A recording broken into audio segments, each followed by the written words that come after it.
बिहार में काबा। दोस्तों, बड़े मजेदार चल रहा है खेल, बिहार का विधानसभा का खेल। ये जनता की किस्मत, ये जनता के रहनुमा, जनप्रतिनिधि बनाने का खेल, जहां करोड़ों अरबों रुपया पानी की तरह बहा जा रहा है इस बात के लिए कि कौन मुख्यमंत्री बनेगा, कौन मंत्री बनेगा, शासन करेगा और कितना बिहार को लूटेगा। क्योंकि अभी करोड़ों अरबों रुपया खर्च कर रहा है तो स्वाभाविक है कि उसका डबल ट्रिपल तो करना ही है, क्योंकि आगे भी खर्चा करना है। ये सारे खर्चे जनता पे बोझ बनेगा। जैसे भारत के ऊपर 280 लाख करोड़ के आसपास ऋण चढ़ गया है, भारत सरकार ने हमारे भारत पे चढ़ा दिया है। इसका मतलब है कि हर एक भारत के नागरिक को 2 से 2.5 लाख रुपया ऋण पे चढ़ा दिया, यानी हम लोग ऋणी हो गए, हमें ऋण देना होगा। अगर बिना ऋण दिए मर जाते हैं तो उसका असर हमारे परिवार पे, हमारे समाज पे, हमारे भारत के नागरिक दूसरे नागरिक पे पड़ेगा। हम कहते हैं मैंने किसी तरह का ऋण नहीं लिया, मैंने सूखी रोटी खाया, मैं सूखी सब्जी खाया, मैं बहुत ही मेहनत मजदूरी कर करके अपनी जिंदगी जिया। लेकिन सच्चाई ये है कि 2 से 2.5 लाख आप और हम ऋणी हैं। और ये सब भारत सरकार ने, जो हमारे जनप्रतिनिधि, हमारे सेवक, हमारा सेवादार, हमारा चौकीदार है, ये सब ने बना रखा है। इन सब की ऐसी व्यवस्था बना रखा है कि ये सैलरी लेंगे, पेंशन लेंगे, खूब सारे मौज मस्ती और सारी सुख सुविधा लेंगे और जनता को ठेंगा देंगे। जनता जनार्दन कहलाती है। बिहार का चुनाव में जहां 18% मुसलमान, उसको टिकट नहीं मिल रहा, उसे टिकट नहीं दिया जा रहा, उसमें कोई लीडर बनना चाहता भी है तो नहीं बन सकता, और 14% जो यादव में से तेजस्वी कहता है कि मैं मुख्यमंत्री बनूंगा,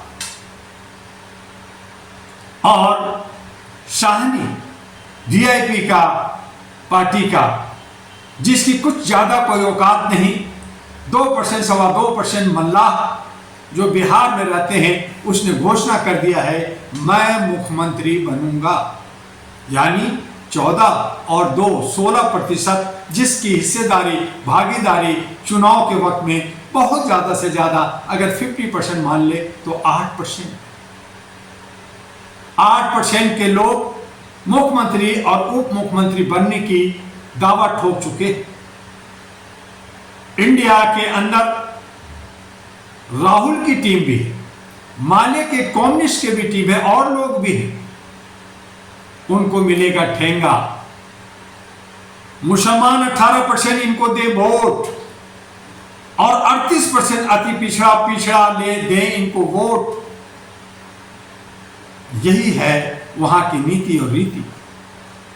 38% चाहे तो अपना सरकार बना सकता है, कर्पूरी ठाकुर फार्मूला लागू हो सकता है, अब्दुल गफूर का फार्मूला लागू हो सकता है। मुसलमान और अति पिछड़ा बन मिल करके मुख्यमंत्री और उप मुख्यमंत्री बन सकता है, अपना कैबिनेट बना सकता है, अपना सरकार बना सकता है, अपना हिस्सेदारी भागीदारी ले सकता है। लेकिन जहां 500 हावी हो, जहां आधा पौवा हावी हो, जहां मुफ्त की रेवड़ी हावी हो, जहां मुर्गी मसाला हावी हो, वहां 38% और 18% बिखर गए हैं, टूट गए हैं और सामंतियों के चंगुल में फंस गए हैं। उन्हीं के जय जयकार में लगे हुए हैं उन्हीं की जय हो बालिक, जय हो साहब, जय हो लाट साहब, जय हो बड़े साहब का नारा लग रहा है।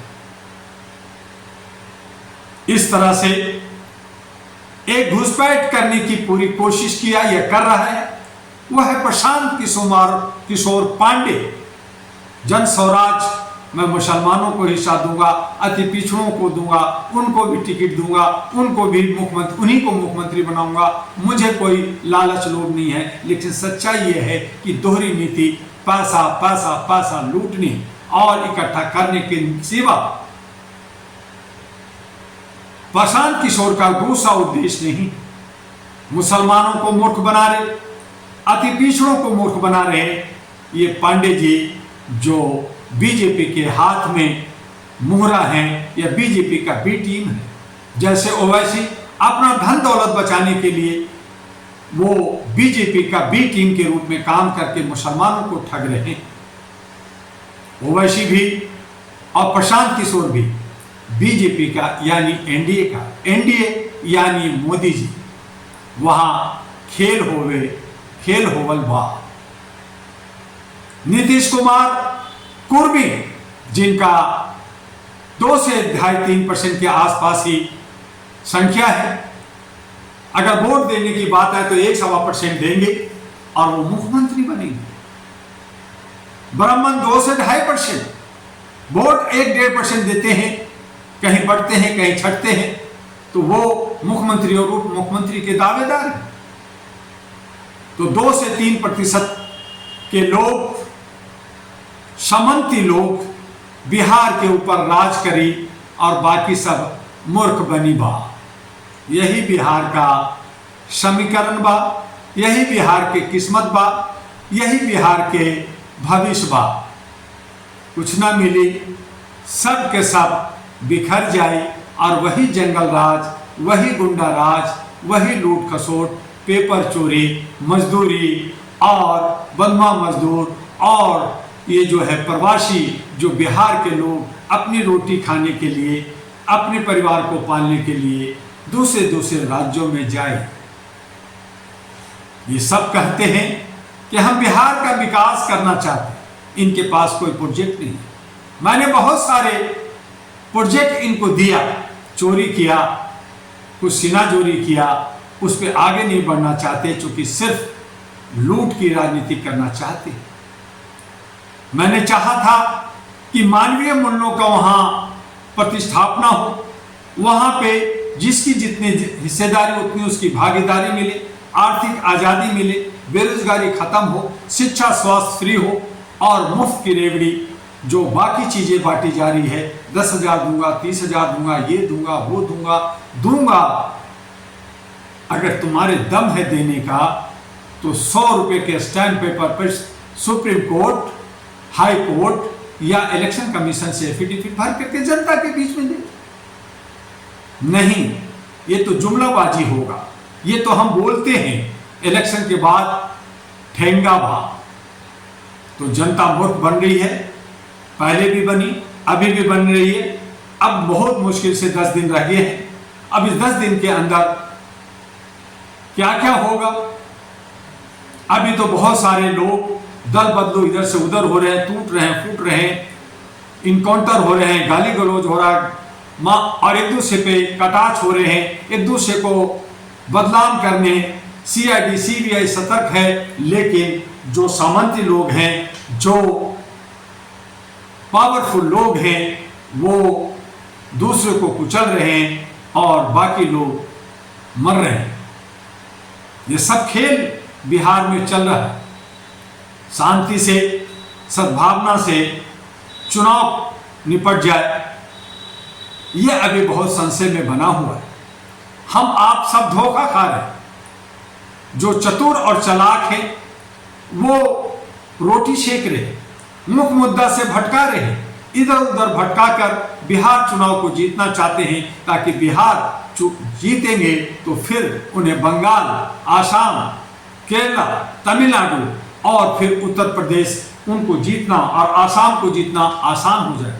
ये सारा खेल चल रहा है और ये है लोकतंत्र, यह है संविधान। संविधान की दुहाई देते हम 80, 85, 90% की बात करते हैं, लेकिन एक नेता, एक एमएलए हम बना नहीं सकते, हम उसे सहयोग नहीं कर सकते, बल्कि हम बट कर करके उनके जो है गुलामी करते हैं, पिंजड़े में बंद हैं, मानसिक गुलाम हैं, और फिर कहते हैं कि हम बाबा अंबेडकर के मानने वाले हैं, हम गौतम बुद्ध को मानने वाले हैं। अगर मानने वाले आप हैं, सच्चे दिल से हैं, तो आप अपने क्षेत्र का किसी भी नौजवान को, किसी भी गरीब को, किसी भी दलित को, किसी भी अति पिछड़ा को, किसी भी मुसलमान को आप एक लीडर बना के दिखाइए। लेकिन नहीं, मुझे तो चंदा धंधा करना है, मुझे तो पूरी कचौड़ी बांटना है, मुझे तो खाली प्रोग्राम करना है, मुझे तो जो है जय भीम का खाली नारा लगाना है, लोगों को बेवकूफ बनाना है। ये नहीं चलेगा। ये धरना, प्रदर्शन, ये आंदोलन, ये मांग, ये सब बेईमानी है। अगर आपने लोकतंत्र में, सत्ता में आपकी हिस्सेदारी नहीं मिलती, आप हिस्सा नहीं लेते, तो आप बेवकूफ हैं और लोगों को बेवकूफ बना रहे हैं। डॉक्टर दुआ ने आप सबको सतर्क किया और इसीलिए कहा कि बिहार के अंदर फिर सामंतियों की सरकार बनने जा रही है, फिर वही गुंडा राज बनने जा रहा है जिसकी आप परिकल्पना नहीं करते, जिसको आप बदलना चाहते हैं। समय रहते अगर आप कॉर्पोरेट पार्टियों को, आप पारिवारिक पार्टियों को, आप इस चतुर चालाक लोगों को आप बाहर कर देते हैं, तब आपकी जय होगी। आप चालाक हैं, जनता और हम आप चालाक बनते हैं, लेकिन हमसे ज्यादा जो हमारे ऊपर हावी है, जो सेवक सेवादार चौकीदार है, वो चतुर है और चतुराई से हमें और आपको फासता है। उसे समझना होगा, डॉक्टर दुआ के कथन को याद करना होगा। नहीं करेंगे तो मरेंगे।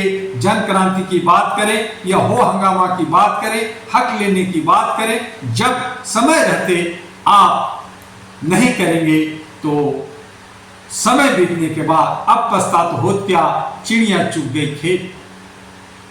ये बहुत कठिन है डगर पनघट की, और इस कठिन पनघट, ये डगर का जो खेल है, ये जनता बखूबी पूरा कर सकती है जब हम कॉर्पोरेट पार्टियां और पारिवारिक पार्टियां और जितने भी ये दबंग लीडर हैं उनको बुरी तरह से हरा दें, इनको वोट बिल्कुल ना दें। चाहे वो कितना ही समाजवादी हो, कितना ही बड़ा बाबू हो, कितना ही लाट साहब हो, कितना ही पैसा खर्च किया हो, सबका खाइए, सबका गुणगान कीजिए, लेकिन वोट मत दीजिए।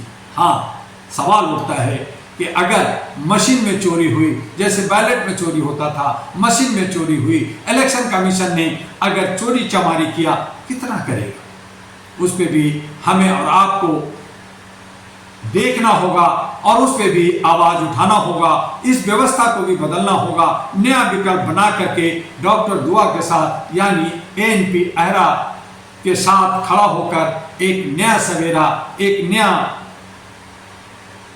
युग का निर्माण करना होगा।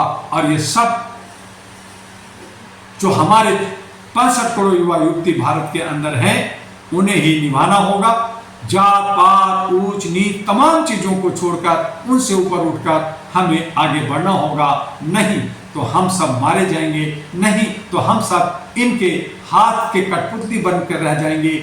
और ये देश जो आजादी की सांस आज ले रहे हैं, आप पूर्ण गुलामी के गर्त में घुस जाएंगे। और अगर आप फिर से गुलाम हुए तो फिर कब आजादी मिलेगी, कैसे मिलेगी, कह नहीं सकते। और इस तरह से हमारा, आपका और हमारे स्वतंत्रता सेनानी का, हमारे जो लोग शहीद हुए, उन सब का अपमान होगा। अगर आप उनको सम्मान देना चाहते हैं, सुभाष चंद्र बोस को, राजदेव को, कर्पूरी ठाकुर को, जयप्रकाश को, लोहिया को और तमाम नेताओं को अगर सम्मान देना चाहते हैं, जो आप बैनर पोस्टर में लगाकर खूब प्रोग्राम करते हैं, तो उसके लिए आपको अपने परिवार, अपने क्षेत्र, अपने साथी, अपने जात पात, ऊंच नीच तमाम चीजों को भूलकर अच्छे और सच्चे लोगों को जनप्रतिनिधि बनाना होगा। सोचिए, समझिए। आपका काम है, हम सोचते हैं, हम बात करते हैं, आप तक पहुंचाते हैं। आपको हमारी विचार कैसा लगा, अपना व्यू जरूर दीजिए। HRTV को आप लाइक सब्सक्राइब जरूर कीजिए और हमारे साथ बने रहिए। आपके साथ डॉक्टर दुआ। जय हिंद, जय भारत, नमस्कार।